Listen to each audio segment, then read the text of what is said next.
welcome to Lincoln Ware Live. I'm Lisa K. Crawford, attorney at law, sitting in as guest host this morning for Lincoln Ware. And we have three guests this morning. Our first guest today is going to be Councilmember David Crowley, and he's going to talk about his new and upcoming position as Vice Mayor of the City of Cincinnati. And then we're going to talk about heat emergencies and heat indexes, because we do have a couple more days of hot weather here in this city. And with all the tragedies going on, we want to talk to Dr. Larry Holditch, and he's the medical director for the Cincinnati Department of Health, and he's going to come in here and talk with us how to be safe during this hot weather. And then finally, we're going to talk with, do you remember Donald Trundle of Cincinnati Metropolitan Housing Authority? Remember Hope 6? Well, we're going to talk with him and find out what the progress has been since all of the revamping that went on down in Laurel Homes, Lincoln Courts. We're going to deal with all of those things today with our three guests. But first, I want to turn my attention to Councilmember Crowley. Good morning. Good morning. How are you? Lisa. Thank you. And thank you for being here. Thank you very much for inviting me. You know, I was flipping through the paper and I saw an article that Mayor Mallory is appointing you as the city's next vice mayor. Right.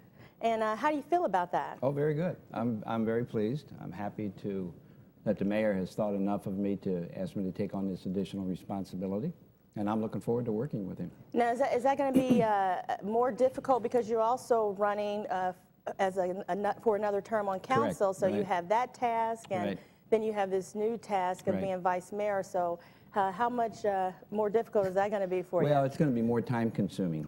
The vice mayor's job is, for the most part, ceremonial. I mean, I know that, but essentially it's to take the place of the mayor when he's out of town or incapacitated for some reason or other and can't function as mayor, so the vice mayor takes over those duties. Generally, there's not much call for that, and hope that there never is in a serious way, but the vice mayor has to be ready to stand in. In addition, though, on a day-to-day basis, it means a lot of ceremonial kind of activities like going to groundbreakings or ribbon cuttings or street fairs, etc., all of which I find fun and interesting and enjoyable. And I think it's a way to say again that we believe in our city. If we're going to groundbreaking, let's say, for a new building, a new bank, or a new school, even better, something like that, what we're saying to the public is, we all are investing in our future. We're investing in our children. We're investing in our business. So we're digging a hole today to start this new investment.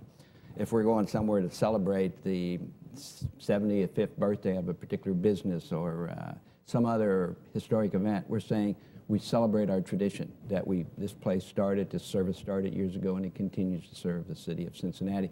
So I think these are important for our well-being, for our own egos, you know, to say, hey, well, Cincinnati's not such a bad place. We do have these things. Well, you apparently like representing your city. You're a lifelong resident? Well, actually, I grew up here, but I lived away for 30 years. A lot of people don't know that about me because I come from a large family, and they think all the Crowleys have always been in Cincinnati. Well, most of them have, and like I say, I have a large family, like, you know, not very extended. It comes to about 150 people. So I lived away 30 years. Well, you were in the U.S. Navy at one point. I was in the Navy, but in addition to that, I lived in Columbus. I was on the staff of Jack Gilligan when he was governor 35 years ago. Then I went to Washington, D.C., and I had a job there representing nonprofit homes for the aging. And then I did 15 years of international work. Well, you've been a busy person I've all been very around. busy. Well, when we come back, we're going to take a quick break, Councilmember Crowley, but when we come back, we want to find out what your vision is for this city. I mean, you've dealt with a lot of things. You've been through the civil unrest in this city. You dealt with the economic issues and some of the other things that Cincinnati really needs to address. So we're going to find out what kind of vision you have as vice mayor for the city. We'll take a quick break. This is Lincoln Ware Live. I'm guest host attorney Lisa K. Crawford, and we'll be right back after this on WBQC.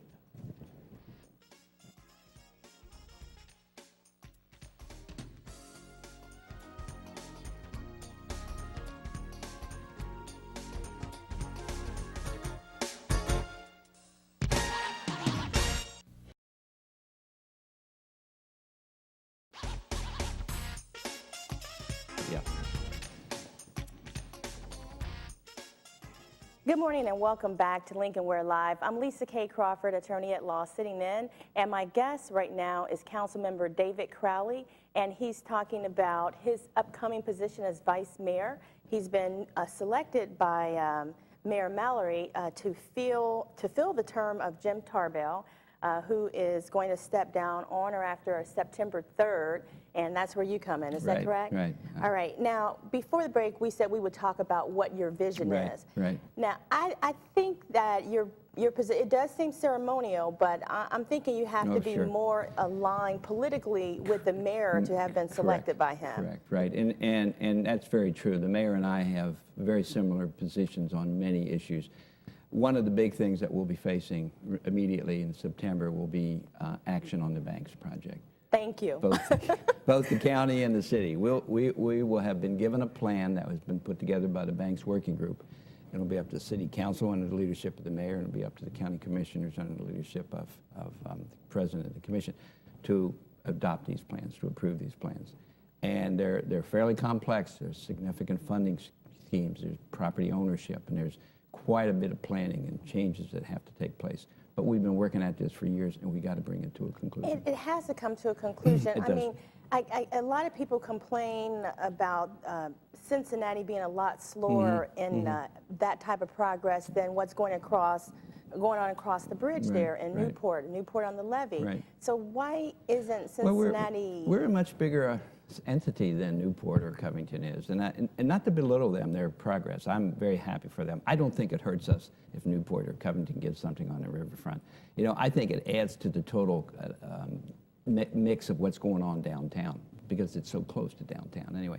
So, you know, but they are smaller and they can move more quickly. Okay. That doesn't excuse us. We have to move on this. There's no question. But I think both the mayor and the county commissioners and the city council members, we're all to the point where we know that. So we've got to make compromises and we've got to get this moving. It'll be a great step forward. It will be. Now that'll be symbolic and ceremonial, but it'll also say to people, look, we're investing in this city, investing a major investment. When is the groundbreaking for the Well, Banks? I think the groundbreaking, assuming we get everything done by, during September, all the paperwork and the approvals, hopefully right after the first of the year. Very good. Yeah. Now, there was some concern about minority or ethnic involvement in terms of the construction contracts. Where does the city stand on that issue? The city has been very strong about that, and this is another area where the mayor and I are in close position, very close position. We have both indicated that we want to make sure minority firms, women-owned firms, have a significant share of the contracting, the inclusion piece of what we call the inclusion piece, so that they're not just getting the bread, the crumbs, they're, and as you know, our new partner on this, Dawson firm out of Atlanta, is a minority firm. Okay. They're not a minority development firm. They're a development firm who happens to be a minority, and Mr. Dawson says this very articulately, but they've got a tremendous track record. So I think that's the first big step we made there. But we had goals when we did the convention center of how many minority contractors we would expect, what percentage. We exceeded that. In the recent years, we've been exceeding our expectations for minority goals. The other piece of it, the workforce development, is an opportunity to work with organized labor to bring in young men and young women who don't have a skill to get a job on this and to learn to become part journeyman in the apprentices, with the unions, to learn skills of, pipe fitting and electrical work and carpentry work and others to where they I think that's important. It's extremely important. So that we're teaching skilled labor Yes, ma'am. at the onset. And so That's right. I think, will you continue, as well as the city and the mayor in his capacity, to keep the people informed ma'am. as to how citizens can participate We will, in and the that? citizens will demand we do that, and that's appropriate. And I, for one, I have made very clear that I will not vote for the Banks project unless it has a plan that has significant minority inclusion and workforce development. So Okay, and if you have a question out there for Councilmember Crowley, give us a call here this morning at 381-3838. Now, what's the goal right now for the inclusion? Because I think some people aren't clear on that. Is there like a percentage? You know what, and I don't have that in my head. But Okay. I do know that this plan was worked on for a long time by Steve Love, Robert Richardson, and the other members of the working group. It really didn't start moving until Robert Richardson and Steve Love joined that working group, and they have really made progress. So, They will be giving us the plan next week when we first go back, and I'll have a chance really to look at it seriously. But it has been on the table. It has been open discussion. We're all committed to that, so I think that we will go forward. And I'm very confident it will happen. Well, that's good, Councilmember Crowley. I'm glad that's a part of your vision. Also, are you currently working on the 2008 budget? Or? We will be shortly after we return in September, probably in November sometime. We'll be getting adjustments to the budget that we adopted last year. And I think when we get into, you may recall the battles we had in December about adopting the biennial budget. And again, this is an area where the mayor and I were very close. We both fought for the continuation of the swimming pools. Yeah, what's up with the swimming pools? I mean, can't we just get that funded on a permanent basis? I mean, the kids need the swimming pools in the summer. We do need the swimming pools. Not only the kids, but the adults in some time. Well, one of the criticisms has been that they're not open in the evenings when adults get off work and can go swimming with their kids, or at least get in the water and cool down a little bit. We have to do that, and I think it's kind of strange that some of the same people who were pushing to close 9 swimming pools back in December are now saying that they got a plan to keep them open year-round. So we're going to have to figure that out. That's going to be some political decision-making there. Okay. But it should be. These kind of services that Cincinnati has, I think we should be very proud of them. We have had for a long time public swimming pools in this city. We have had for a long time public health centers. We've got 5 of them, and they're very, very good health centers. You'll be talking to Dr. Donald here in a little bit about that. We have had community centers, and those are great services for our city, and we should be proud of this. Some people are saying, some members of council say, well, let the private sector do that. The private sector doesn't do it. The city's got to do it. The public's got to do it. And I think those are services that our citizens deserve, and we got to make sure they're funded. And you and Mayor Mallory are aligned in those views. That's right. That's very good. Any other particulars about the 2008 budget? Anything of concern to you? Well, it'll be a tight budget. There's no question that we're going to have. Our revenues are not where they should be, so we are going to have to make some decisions about what's going to have to be cut back, or what we won't be able to fund. And there are many needs. There's no question about them. I mean, we talk about the swimming pools and the community centers and health centers, but there is the need for more economic development. I mean, we've got to invest in more economic development projects in our city to create jobs. Bring in businesses into the city. That's now, right. I read a report or something in the news that the population here in the city is on the increase again. Right. So that's very positive. That's a good sign. That's because we've learned that because the mayor's office challenged the report from the Census Bureau that gives these interim years when they don't do the full census. But we found out, in fact, not only did we not lose, we had a small gain. Now maybe it's small, pardon me, but at least we're no longer losing. So maybe we're going to settle down now and start building this population back up. I don't think we'll ever reach the 500,000 we had 50 years ago, but we don't need to. Where do we stand right now? We're at about 300, and depending on what numbers you accept, about 335,000, maybe as high as 380,000. All right. And what kind of vision you have for economic development in the city? And did the civil unrest that happened early 2000 have anything to do with where we stand now? Oh, sure. I mean, it certainly did. It was kind of the low point of where Cincinnati reached, I think. When we had the disturbances in April 2001, it was kind of like the culmination of, you remember there were so many young African-American men killed by the police over a period of years, and people's, the depression level was just going up and the confidence level was going down. When we hit that bottom point and we started to take steps like the memorandum of understanding between the Justice Department and the City of Cincinnati, the collaborative agreement, more investment in economic development, more training programs, more summer youth programs, then things started to rise up again. So, we've got to keep those. We can't just do those in response to troubles and to riots. We've got to do that on an ongoing basis because it feeds itself and it allows further growth. And those are the kind of things that we have to keep investing in order to keep our interest up, not only our interest, but our confidence in our elected leaders and our confidence in ourselves as citizens. Yeah, but how do we get those businesses here, though? I mean, what's the game plan for that? Well, one thing is an increasing population. Businesses want to know where are the people. That's where they want to go. We also can there's money available through the city, through the state, through the federal government to provide incentives to businesses to relocate to Cincinnati or to expand in Cincinnati. And I vote for those. Some people say, well, you're giving the big companies all this money. Well, we're trying to provide incentives for them to make the decision to move here and to employ Cincinnatians and to pay good salaries so that our tax base goes up. So you're talking about the tax abatements that some companies have received, such as Convergys, Right. Saks Fifth Avenue.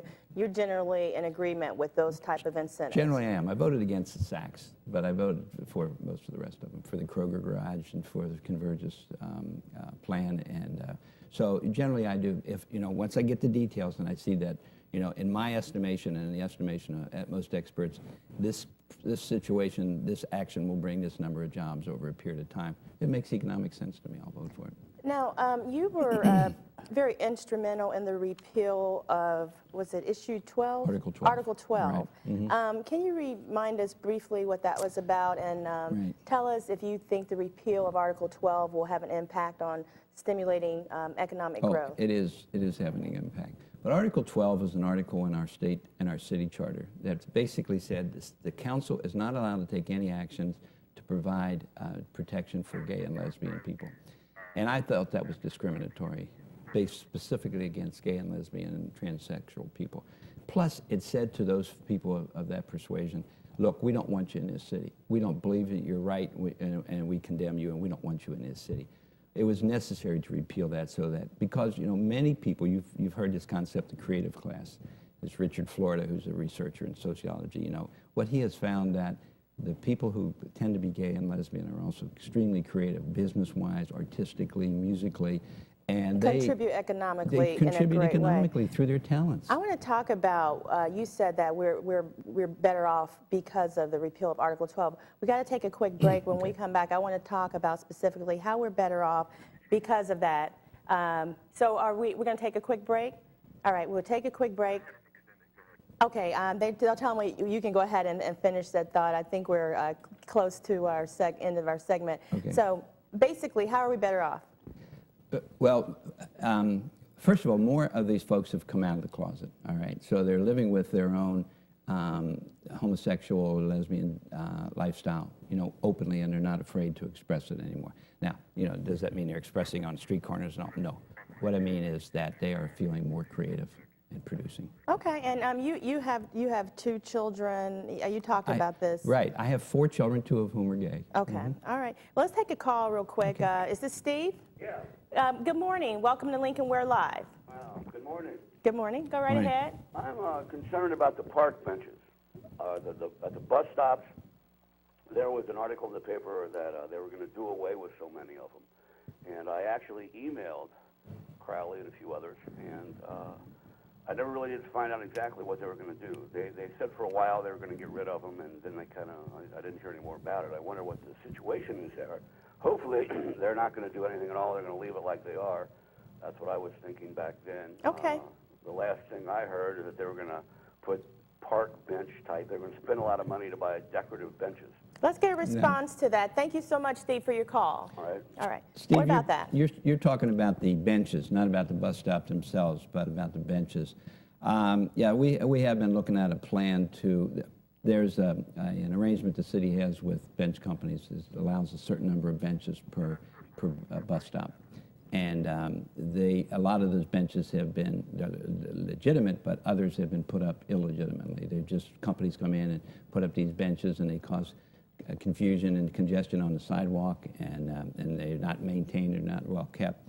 So we're looking at tightening up on those ones that are not legally All right. there. But you're not trying to get rid no. of benches at bus stops No. and I things fought like that. I fought very hard for that Good, one. thank you. I have a bus stop right outside my house. I see the people who use the bus. Frequently, it's older women. I live Yes. next to a high-rise. There's a lot of older women who work in that high-rise as day workers. It's important to have that. We don't have one in front of our house. I wish we did, but I sure as heck don't want to see them removed where they're Exactly, supposed to because be. you never know when you might have to take the bus yourself. That's right. We're going That's to right. take a quick break. Thank you, Councilmember Crowley. We'll be right back. We're going to take a break. This is Lincoln Ware Live. Come back and join us on WBQC. We'll be right back right after this.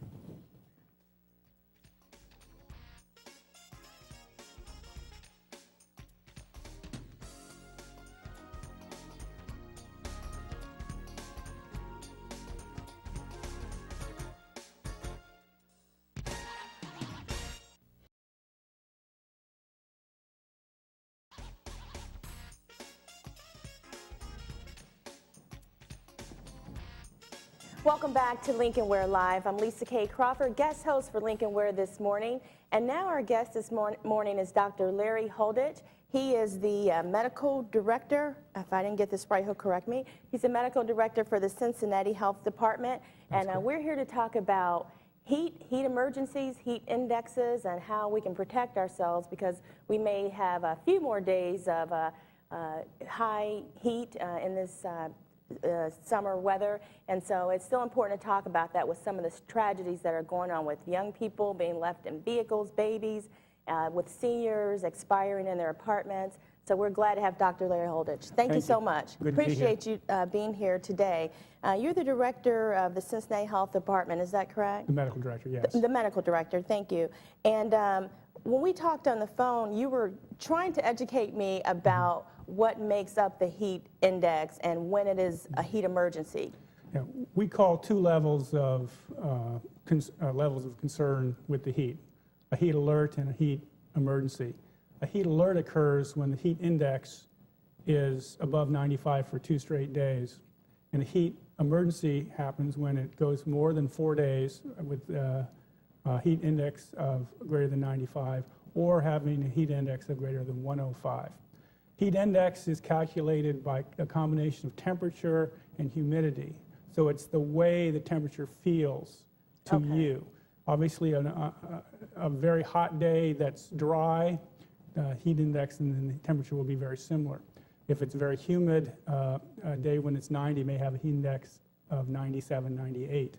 So it can be much more dangerous than just the temperature alone. Right. So, and in Cincinnati, where the humidity is famous, we have to take that into account in the risk to people's health. Well, how do you broadcast that information to the public so that they're aware of these high temperatures, heat emergencies, heat indexes?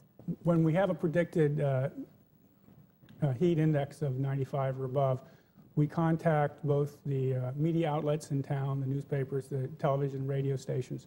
We contact the city government. Okay. We also contact certain groups that help the elderly with bills and with like broken air conditioners, things like that, and so that they know that they should be ready for some action as well. Another group we contact is Duke Energy, because one of the agreements we have with Duke Energy is that during a heat alert or emergency, they will not turn off anyone's power. Good. So they can continue to use their fans and their air conditioners. So when you put out the heat emergencies, then Duke Energy is automatically notified that don't turn Correct. anyone's power off. Correct. That's Okay. right. Does that happen in the winter too? Yeah, in the winter we have what we call winter shelter emergencies. Okay.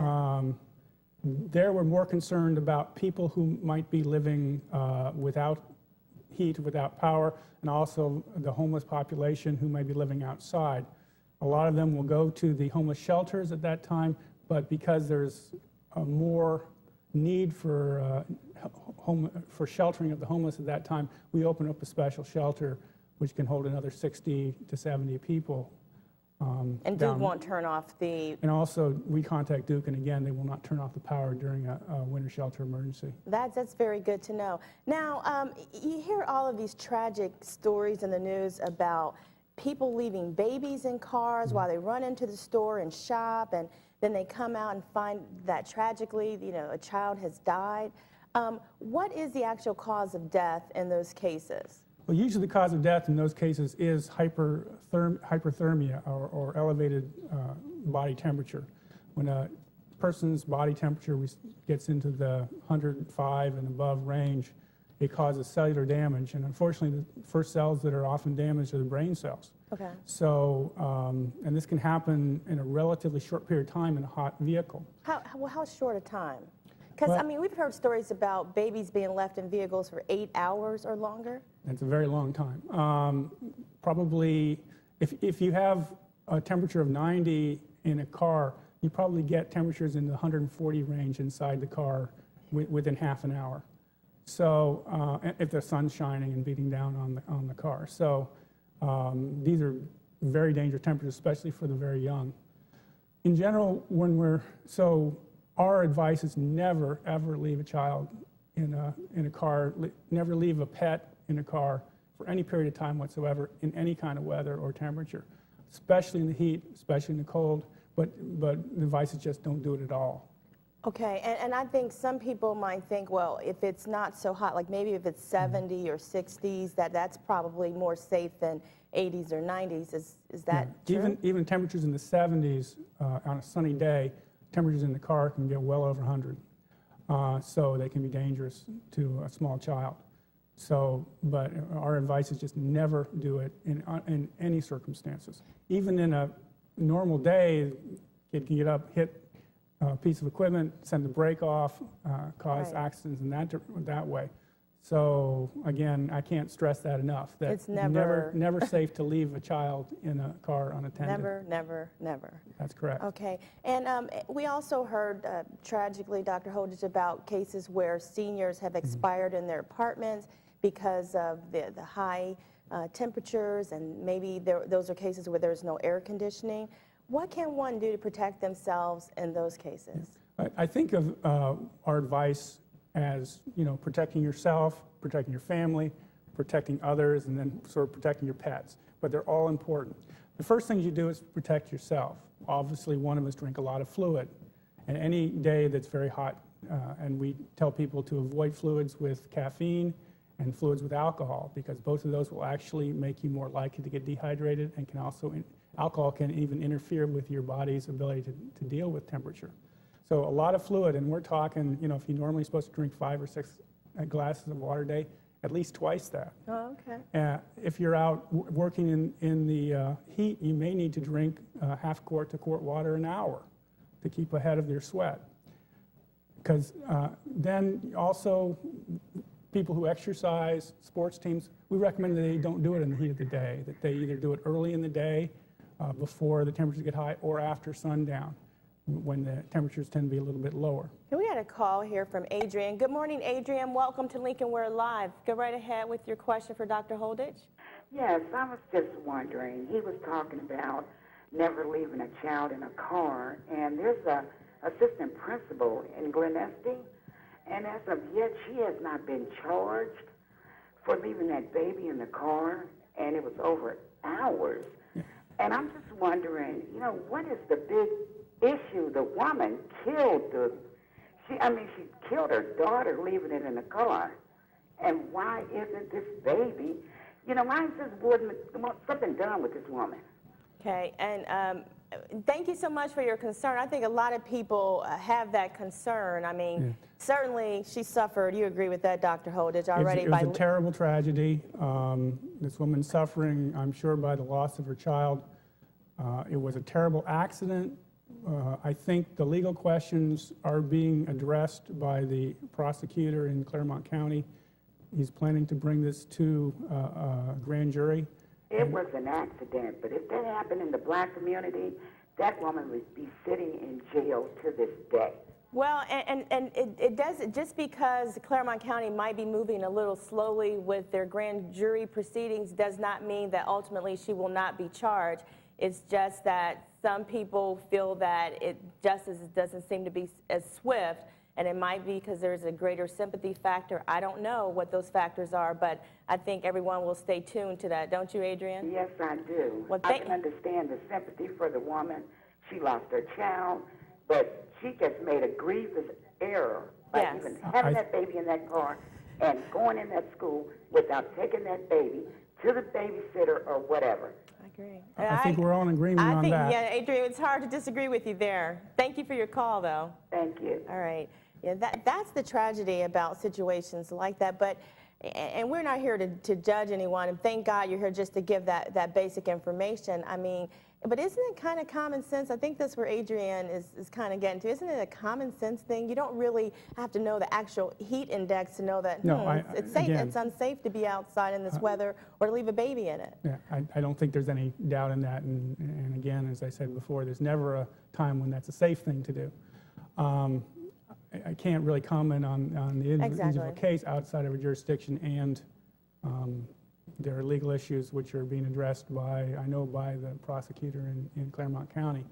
What comes out of it, I can't say at this point, but I know he is planning to bring it to a grand jury. It's what I saw in the news. So And back to the senior issue, you're talking about seniors and how to protect yourself generally in the heat. I've heard about people having suffering from nausea from being out in the sun. There are two major illnesses that occur from heat. The first one is what we call heat exhaustion. We've all probably experienced some of that. That's when you get a little lightheaded, a little sweaty, maybe a little pale.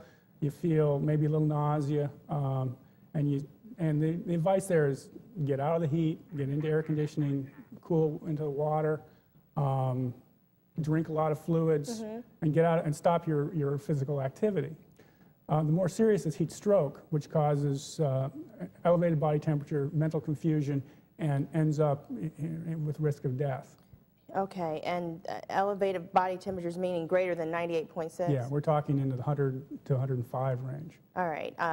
And back in the day, you know, my grandmother used to take like ice in a bag and put it on their head and chest and do those Heat stroke is a medical emergency. You need to go. You need to be transported to the emergency room. All right, Michael, welcome to Lincoln. We're live. Go right ahead with your question.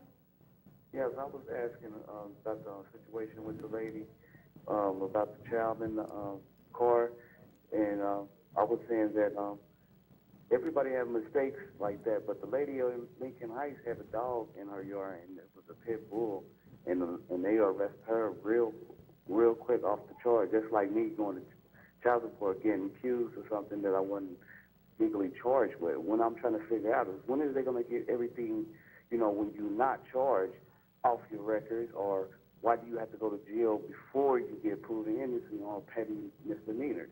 That's what overloading our jail cells. Yeah, you get charged, obviously, and taken to jail based on allegations against you, Michael. That's the way the system works. If there's a probable cause finding that there's a substantial likelihood that a crime occurred or that you committed that crime, you could be charged, arrested, taken into court, a bail set, have to post a bond, and then you go to trial. But you know, under our laws, it's still said that you remain innocent until proven guilty. Just the law of the land. That's all I can say about that. Well, that's what you were just saying about the lady with the baby. You know, she didn't get charged. See, it's really up to the police department to really press on to this person needs to be in there. That's what I'm saying, overloading the jail. If that happens, then why is it that when the lady got well, you know, instead of putting her with no bond, you should have did the same thing. Well, let's find out and investigate before we put most of these people in here. This is our problem with our jail cell. Like, I was innocent on turning myself in for child support, and I didn't even get seen for a whole week. And I could have lost my job, and I had to take points off. I understand. I understand you need to vent about that this morning. I appreciate your call. I really do. It's just that, you know, for me to address that in an in-depth way is going to totally change the focus this morning. But I do understand that sometimes the system doesn't seem fair. Doctor, we got to take a quick break, but you have one point to... I wanted to bring up, you talked about the elderly, the other age. There are certain diseases, especially heart and lung disease, which make you more susceptible to heat-related illness. Also, the elderly themselves often have altered perception. So they often don't know that they're getting into trouble with heat. So it's very important that if you have family or neighbors, check on them. To check on them during these hot days, because they are at high risk. Even some medications make them more susceptible to heat-related illness. Dr. Holditch, if someone wants to get in touch with you at the Cincinnati Health Department, how can they reach you? The main health department number is 357-7200. Okay, 357-7200. And is there general information that someone can get when they call? We can give general information on heat, as well as other environmental risks, as well as multiple medical problems that we deal with there. Thank you so much. We got to take a quick break. This is Lincoln Ware Live, and I thank you so much for coming in, Dr. Holditch. I appreciate your time today. We'll be right back after these breaks.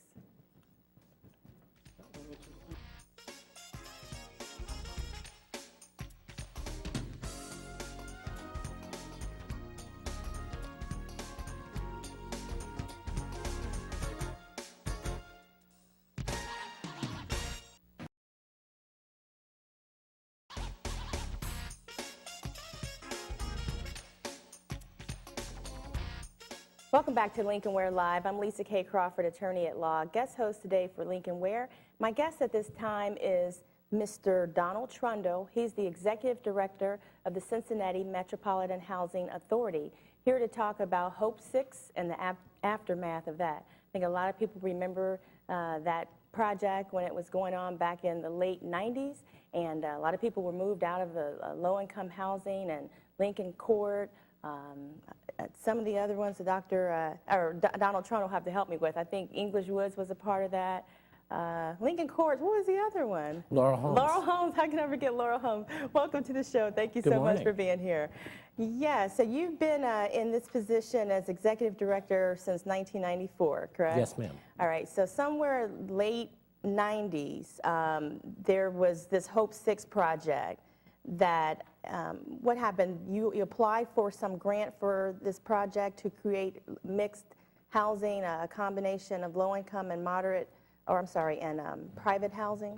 Well, as you know, the West End has been Cincinnati's neighborhood that's gone through evolution after evolution since the 1800. And the housing that was there in the 90s was at that point 70 years old. It had been very successful for many years, but they faced the obsolescence that most housing meets over time. You know, the square footage, the amenities that people want, air conditioning, like you just talked about with your last. There was no central air in any of the units, correct? And the units were very tiny, they were flats, and all of those kinds of things. So how did the Housing Authority, as Cincinnati's largest property owner in rentals, how do we create housing that meets today's needs? There weren't even showers, were there? No, there wasn't. No. Before the Hope 6. So there were a lot of things that, dilapidation, had that occurred with a lot of? Well, you have physical obsolescence and you have functional obsolescence, meaning the design of the units was very tiny. In many cases, the kitchen and the living room were the same space, and the dining room, and most of the units were one bedrooms in many cases. So how do we create new housing that meets today's needs?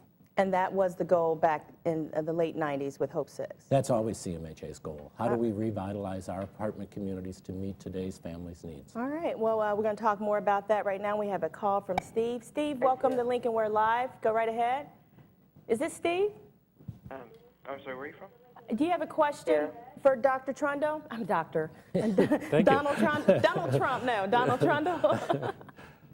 Hello? Hello. Do you have a question for Donald Trundle? Yes, I do. Go right ahead with your question. Yes. Why is it that a lot of the people that was taken out of that house and were never let back? And then was placed somewhere else, and then when they asked to come back, they were not allowed to come back. Yeah, that's what I remember a lot of the criticism being back in the late 90s. That moved them out. A lot of them didn't want to go. Now, where are you're talking about from Laurel Court or Lincoln Homes? Yes. Okay, so a lot of people, do you believe they were forced out?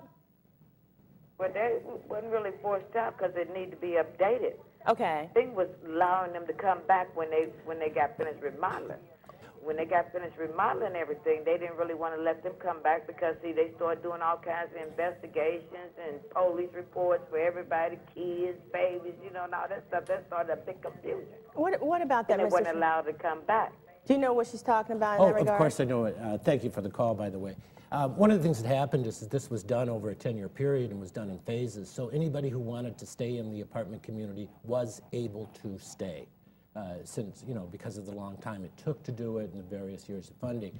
So no one was required to move who wanted to stay in the community.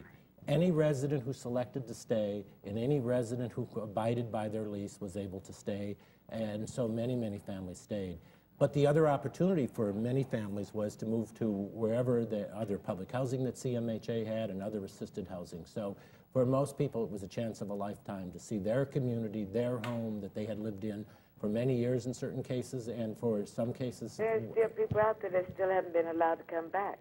Yeah, were there some people? Even as your time went on, you said that they had wanted to be relocated. Yeah, what about that? Were there some people who were not allowed to come back for various reasons? The way the program... They had nothing to do with what their children did. They didn't do that themselves. Okay, and we're going to get an answer to that from you. And I think we understand your question very well. You were saying that some people weren't allowed to come back. Is it maybe their children may have sold drugs or something like that and it was held against the actual tenant who might have been the parent. Is that the circumstance you're talking about, something like that? Yes, because see, some of the parents don't know that their children is out there doing that type of thing. So by the time you come there, you come in and say, well, your child did this or something like that, then now you're displacing me. Okay, well, we're going to get an answer from Mr. Trundo about that. Thank you for your call. What about that? The way the program worked it was people had a right to remain. If you decided to move somewhere else, you didn't have a right to come back, but unless you reapplied to the owner of the property now, which is the community builder. So it was a right to remain. Any resident who that was their home and they were in good standing had a right to remain.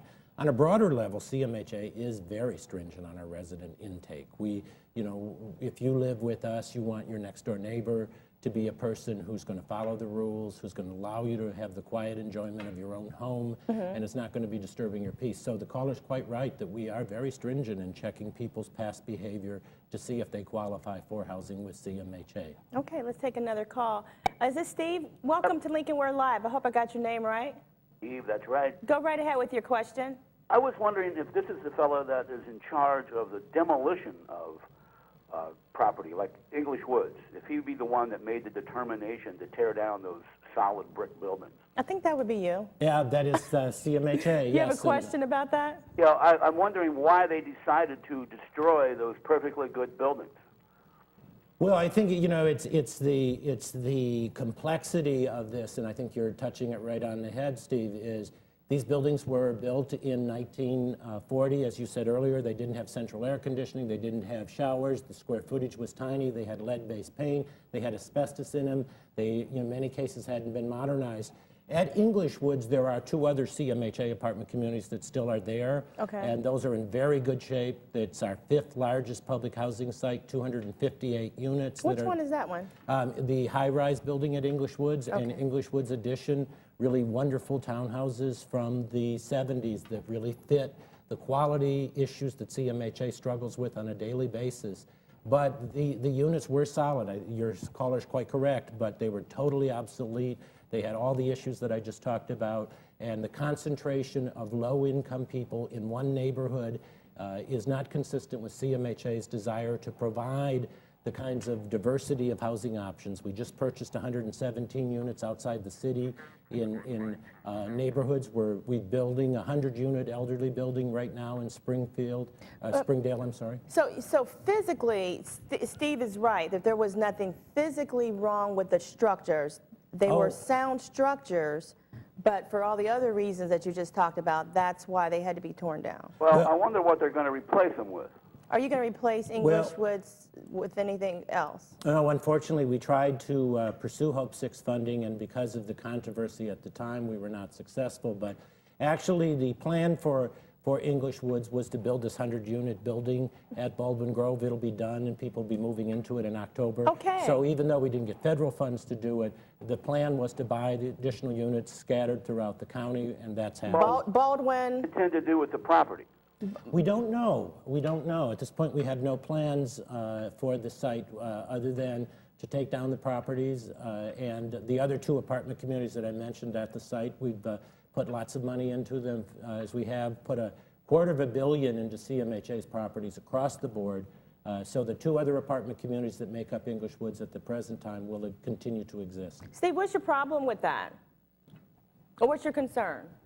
My complaint? Yeah, what's your concern? I wonder if they're going to tear down sound housing for the poor. Why don't they build something back on the same space that they have? They're saying it's too expensive to remodel them.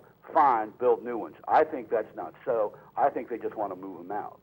Okay, well, let him address that, and I do thank you for your call this morning. All right. And that's been, haven't you heard that complaint a lot, that basically what you're doing is displacing low-income persons by getting rid of sound structures, and really in comparison with some of the concerns you have, it's better to have people who can live in low-income housing, even if it is in a concentrated area. Yeah, I mean, and even if it's not as modern.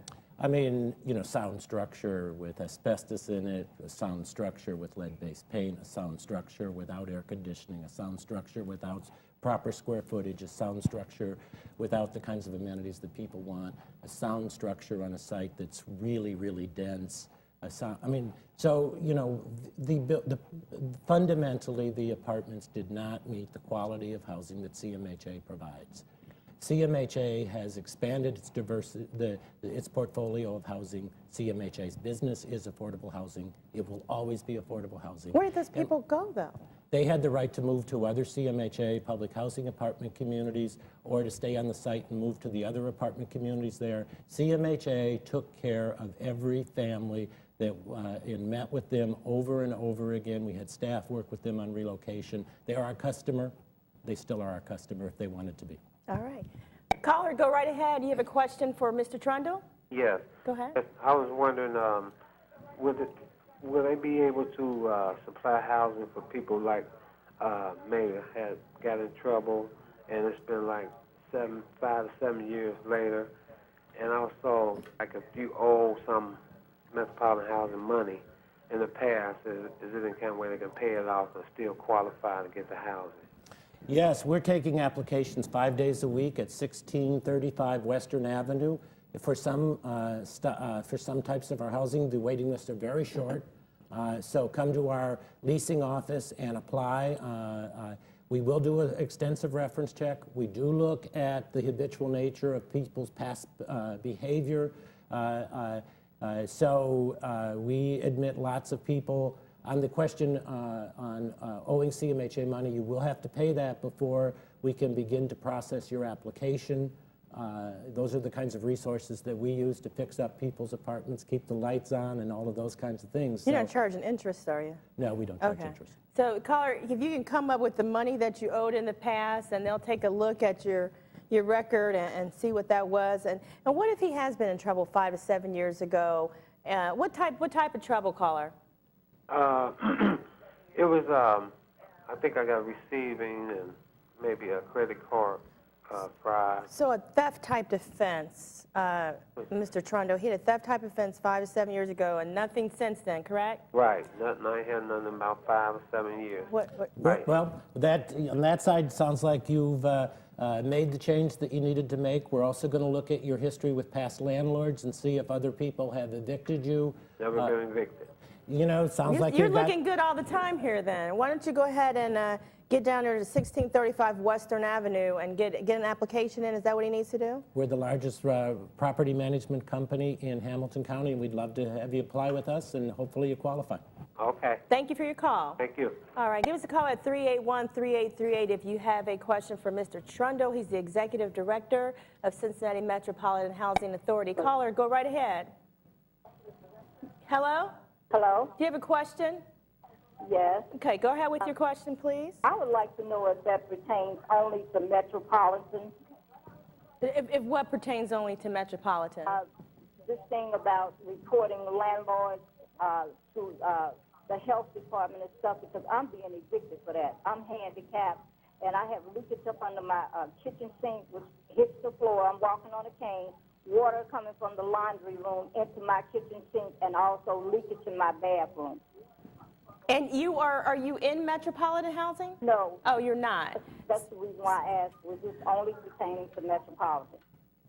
Well, I'd suggest if you're having problems with your landlord that you work with the city building department, but if you want to change, CMHA's housing, and we talked earlier about we put over $250 million into fixing up our housing, and our housing is in great shape and meets today's needs, and why don't you come apply with us and see if we can meet your housing needs. Caller, that's a good idea, and also you might want to talk with an attorney about setting up an escrow account with the court to pay your rent into that until the landlord makes those basic repairs to make your place habitable. Okay. Okay? He has already evicted me. Oh, you've already been evicted? Yeah. Well, are you in court about it, or has the court ruled on the matter of the eviction? I go to court on the 5th of next month. Well, you still might need a lawyer then. That's what I'm saying. I have a lawyer. I got a letter in the mail Saturday. Okay, well, talk with your lawyer about what other alternatives you have to fight back. Okay, but my thing is he's retaliating against me because I called the housing inspectors on him. Well, that sounds like retaliation. That sounds like retaliation. Talk to your lawyer about that. We're running out of time, but I hope you talk with your lawyer because it does sound like you have a claim against the landlord, okay? Thank you. Have a blessed day, both of you. Thank you so much. All right, Mr. Trundle, we got to get ready to wrap up, but I was looking on your website and I saw that there's a lot of information that people can find on your website. Is that correct? Yes. What's that website address? I think it's up there. Go ahead. CINTIMHA.com, and we keep updating that, and it has a lot of information on it. And we are the largest. Okay. We are affiliated with 23,000 households in Hamilton County. Thank you for the opportunity to talk to you. Thank you so much. I really appreciate you being here today. Thank you for your time. We always run out of time, but we always have a lot more to say, but appreciate you coming in today. This is Lincoln Ware Live. I'm Lisa K. Crawford. Check me out on The Buzz on Saturdays from 3 to 4. Thank you.